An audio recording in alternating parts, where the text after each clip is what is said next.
آمنت باللہ صدق اللہ مولانا العظیم وصدق رسولہ النبی الامین الکریم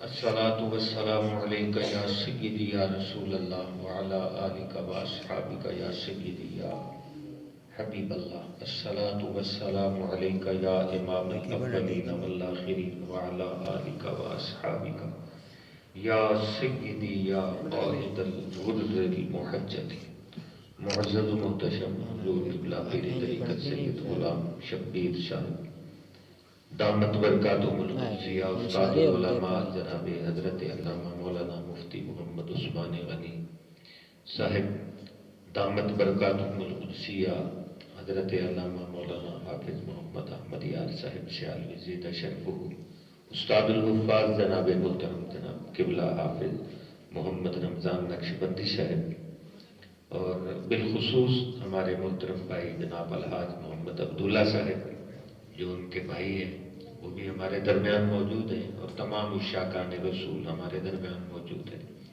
آپ نے پوری گفتگو علماء کی سنی، الحمدللہ ہمارے عقیدے میں یقیناً تقویت پیدا ہوئی اور اضافہ بھی ہوا ایمان میں، اور ایسے جو جلسے محافل اور کانفرنسز ہیں یقیناً ہمارے لیے ہمارے ایمان کی پختگی کا اور اضافے کا سبب بنتی ہے۔ قرآن کریم میں اللہ تعالیٰ نے یہ بات ذکر کی ہے، وَذَكِّرْهُمْ بِأَيَّامِ اللَّهِ، جو اللہ کے خاص خاص دن ہیں ان کو منایا کرو، ان کی یاد رکھا کرو۔ اور یہ خاص کل 22 جمادی الثانی ہے، تو آج کی رات جیسے 36 سال سے یہ سلسلہ جاری ہے، اور آج بھی اللہ کے فضل سے یہ سلسلہ اسی طرح جاری ہے۔ جب بھی ہم رہیں، ہماری نسلیں رہیں، حضور کے عشاق کا اور حضور کے صحابہ اور اہل بیت کا اسی طرح تذکرہ ہوتا ہے۔ وَذَكِّرْهُمْ بِأَيَّامِ اللَّهِ۔ اور دوسری بات یہ بھی عرض کر رہا ہوں کہ اگلی جمعرات کو بھی بھائیوں نے، قبلہ قاری صاحب نے مجھے حکم دیا ہے، میں حاضر ہوں گا۔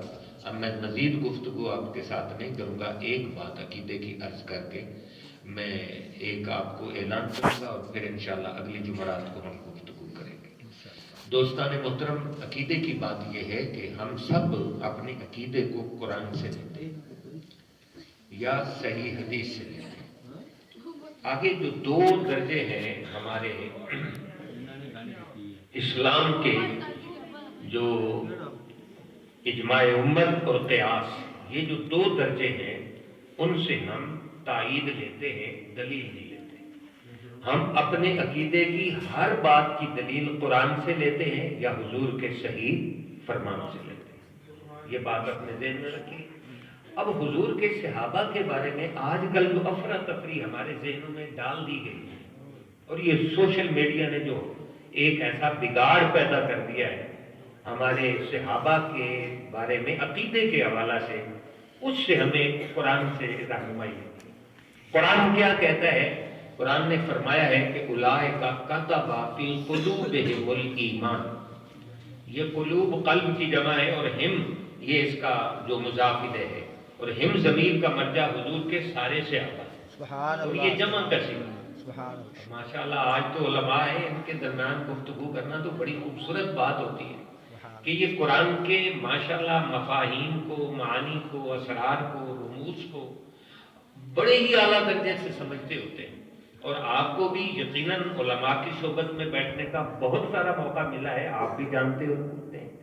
اب ہم جو ضمیر ہے، جو قلوب ہم کے والی ضمیر ہے، یہ جمع کی ہے، اور جمع کا اطلاق لا متناہی افراد پر ہوتا ہے۔ ایک جمع مکسر جو ہوتی ہے اس میں قلت اور کثرت جو ہے یہ پائی جاتی ہے، لیکن یہ جو ضمیریں ہیں، یہ جو جمع کثرت قلت نہیں ہے، ان کے اندر قرآن کریم نے فرمایا اولئک کتب فی قلوبہم الایمان، کہ اللہ تعالیٰ نے حضور کے سارے صحابہ کے دلوں میں ایمان داخل کر دیا۔ اب جب حضور کے پورے صحابہ کی قرآن نے بات کر دی ہے تو ہمیں آگے جانے کی ضرورت ہی نہیں۔ اب کوئی کہے کہ حضور کے فلاں صحابی کے بارے میں یہ بات ہے، فلاں صحابی کے بارے میں یہ بات ہے، فلاں حضور کے غلام کے بارے میں یہ بات ہے، تو ہم بھائی اس کی بات کیوں مانیں؟ ہم تو قرآن کی مانتے ہیں، قرآن نے کہا کہ سب ایمان والے۔ اگر آپ کی آیت نمبر 22 ہے سورہ مجادلہ، آپ گھروں میں جا کے پڑھیں، آیت نمبر 22 سورہ مجادلہ 28واں پارہ، یہ پوری تفصیل والی آیت ہے۔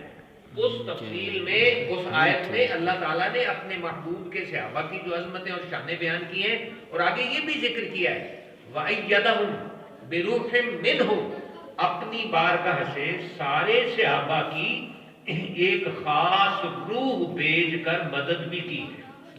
وہ خاص روح یہ نہیں جس سے عام بندے کے اندر ہر روح ہوتی ہے، یہ روح جوہر ہے، اور وہ روح جو حضور کے صحابہ کو اصلی روح کے ساتھ ایک ملی، وہ روح ایمانی ہے۔ سبحان اللہ۔ ایمانی روح دی تھی جس کا قرآن اعلان کرتا ہے۔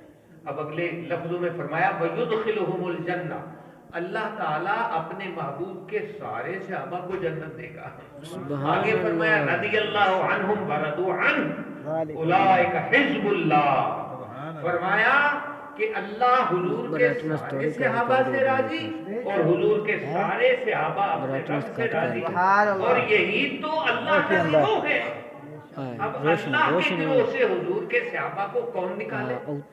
اس لیے میری علماء کی موجودگی میں آپ سے گزارش یہ ہے کہ حضور کے صحابہ کے بارے میں اگر کوئی بات ہمیں سننے کو سنائی دے اور بتائے، اور حضور کے صحابہ کے حوالہ سے ہمارے دلوں میں کوئی بھی بات پیدا کرے، تو قرآن کہتا ہے کہ اس کی بات نہ سنی جائے، بلکہ قرآن پر عقیدہ رکھ کر حضور کے سارے صحابہ کو جنتی مانا ہے۔